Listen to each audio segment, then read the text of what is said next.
We're back out here once again, and today we're talking about a bait I thought was terrible. But is it really? And I've got a huge announcement you don't want to miss.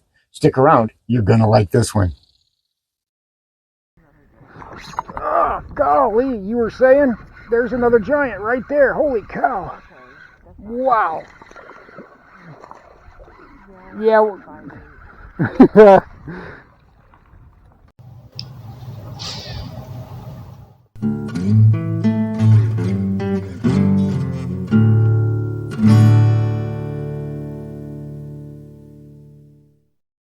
And here is this video's featured comment. Congratulations! If you would like to have a chance to have your comment featured in an upcoming video, all you've got to do is leave a comment. And now, on with the video. Welcome back to Lowbrow Fishing. Now, before we get started, I have a huge announcement I want to make. And I've been teasing this for about a year now, but it's finally ready. And that is my online store has gone live. You can find it at diamondbackbaits.myshopify.com. I'll put a link in the description as well as in the pinned comment below. Now, these are my handmade jigs, the same ones you've been seeing me use on this channel for years now. Now, that means that they're handmade by me. It's just me. So quantities are definitely limited, but that doesn't mean they have that expensive boutique handmade price. I did my best to keep the prices down and reasonable, as close to Walmart prices as I could get them. So check these jigs out. I really think you're going to like them. Now, back to the video. And in the past couple of videos, we've been talking about the fall transition turning into the fall feed and how those bass are feeding up more and more and bites are becoming easier. But that doesn't mean that every single day and every single condition is just a bonanza. The last video, I talked about getting in the little boat, floating down with the current, and catching a lot of nice bass. It was a great day. The wife and I went out a few days later, and we were going to try to do the same exact thing. And for the most part, it worked out really well. We put the boat in the water, and we started drifting down in the current in the same areas. And in just the first couple of casts, my wife using this good old Waco rig with a black blue flake worm, nothing fancy, nothing crazy, my wife hooked into a very nice 1.25 pound, 1.5 pound bass. Again, she had gotten the skunk out of the boat really quick. It was an amazing fish. So we figured, okay, it's going to be that kind of day again. And myself, well, I was throwing around the good old jerkbait, right? The usual cast of characters with the Waco rig and the jerkbaits. And we were putting fish in the boat. I was catching nice 1.25 pound, 1.5 bass as well. Now, not giants by any means, but they're a lot of fun to catch, and I will take a bunch of those any day of the week.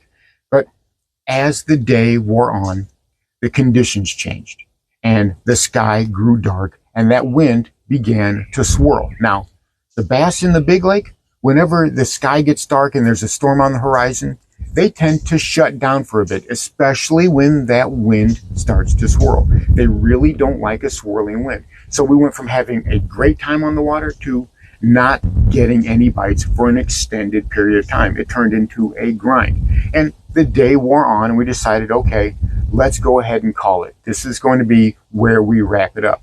And as we actually drifted back the other way because the wind had become swirly and changed direction, on a lark, I tied on a desperation bait, one that I really rarely use because I don't like it at all. And, well, it turned out to be a fantastic decision. Now, what's this bait? Well, it's this guy.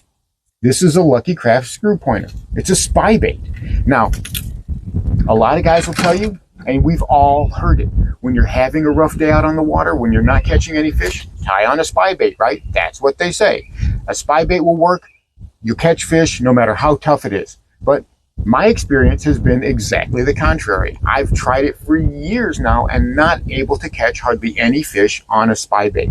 But on a lark, as I said, drifting back toward the boat ramp, I tied that fella on, and on the very first cast, this is what happened. This old screw pointer spy bait, see what I get with it.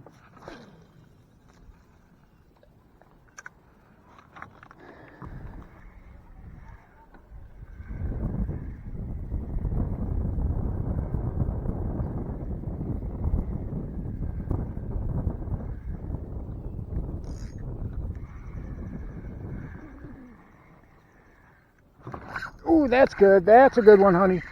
Ooh, that's a big one. Ooh, that's a good one. He came right out of the water. Yeah, he did. I saw him. That's a nice one. Yeah, that is a nice one. That's a deep color one, too. That is a... He went after that spy bait. I was like, I ain't never catch anything with a spy bait. I'm going to fish it anyway. And then I fished it with a spy bait. I got another spy bait. Do you? Yeah, I got another one. You just crank him real slow. And I got that guy good. He was going nowhere. Use the spy bait, but just to crank real slow. Yep, that's all it is. Yeah, it's pushing £1.5 territory. Right at £1.5, maybe a little bit better. Great fish on that spy bait. If I get another one, Mama's going to want a spy bait. So, pretty little fish. Thank you so much. There she goes. I should have got a picture with it, but I forgot to. Well, let's go catch another one. So that bass nearly pulled my rod out of my hand. It was such a huge strike. Maybe it was an anomaly. Maybe that bass was in the area, saw it, and it was a reaction strike. But either way, it was a great fish. And it's probably the first fish I can ever remember catching on a spy bait. Like I said, they've never been that productive for me. I've always had a lot of trouble with them. Now, I've got several spy baits. The Lucky Craft screw pointer's the one that I had tied on. I've got one from Lunker Hunt. But quite honestly, I've got several Lunker Hunt lures, and I've never caught any fish on any of them. But that's a video for another day. But I was happy with that. So why not make another cast, right? I decided right there in the same spot, let's make another cast. And on the second cast with that spy bait, this is what happened. Just caught one on that spy bait. We're going to see if we can do it again. Watch, I just cast it, let it sink for a little bit because it's a real slow sink. And then this right here. Oh man, I could do that all day long. Just real slow. I could have been fishing with one of them. Well, usually spy baits don't do much out here. And I have another one, so I'll get it out and I'll put it on for you if you want. That's okay. I don't have much time right now. I'll do that another day. Oh, golly, you were saying? There's another giant right there. Holy cow. Okay. Wow. Yeah. That's another fatty. Look at how fat that dude is. That is 2 casts, 2 fish with the spy bait. I might have been wrong about a spy bait on this lake. That's 2 on the spy bait, 2 casts, 2 on the spy bait. Beautiful. That's what they want to eat. That one's a little smaller, about £1.25, but we'll take it. Love that. Love that. Whoop, there he goes. All right. Bye-bye, little fish. So another nice fish. 2 casts, 2 nice fish. And then it finally dawned on me. Now, I should have thought about this earlier, but you get all the hype, you get all the hoopla. Spy baits work anytime. If you're not catching fish, put on a spy bait, yada, yada, yada. We've all heard it. But on the big lake, spy baits are very situational. Does it have to do with the fact that it's a shallow grass lake? I don't know. But with that wind swirling and the sky's dark with a lot of cloud overhead, like it's going to rain, and things just not working out, those bass becoming very tight-lipped with a lot of lockjaw, as it were, I put that spy bait on, and that seemed to be the condition that those bass really like. Now, I ended up catching 3 or 4 nice fish on the way back to the boat ramp. I wish I would have had more time, but it was the end of the day, and we really had to wrap things up. But it was amazing. A bait that I thought was nothing more than a gimmick, was nothing more than a bunch of hype and hoopla, turned out to catch some really nice fish in conditions I never thought about fishing them before. So I'm definitely going to be trying that in the future. That wind starts swirling, maybe we'll get a little bit of cloud cover. I'm going to put that spy bait back on. And it wasn't anything fancy, right? This is just my spinning combo. This is just my generic finesse spinning combo. 10-pound braid, 7-foot medium power rod with a moderate tip, a little softer tip. And when those bass hit that thing, they were no doubt strikes. They almost pulled my arm out of my socket. Very eye-opening. It's something I'm going to have to keep an eye out. So it's like the hybrid hunters I've talked about before, the crankbaits that I thought were just a bunch of hype. But when I went back and really tried to dial in the conditions they worked in, they were very successful. So I'm going to do the same thing with these spy baits. Now, the lunker hunt bait, that's pretty much a write-off. That thing is still garbage. But that Lucky Craft, and I'm going to look in some other spy baits and see what other types of situations that it will work for. So if you're having trouble with that spy bait, try it in those darker swirling wind conditions. And remember, you have to fish a spy bait slow, slow, slow.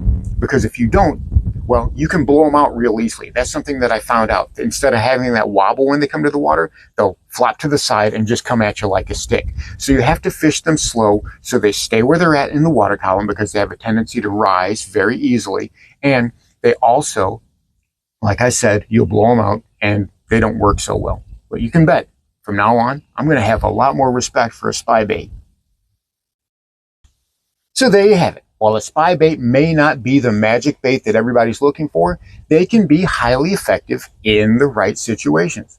Try them out. Find the situations where they work well on your fishery. And I have a feeling you're going to be getting some really powerful strikes just like I did. Thanks for watching Lowbrow Fishing. We'll catch you in the next one.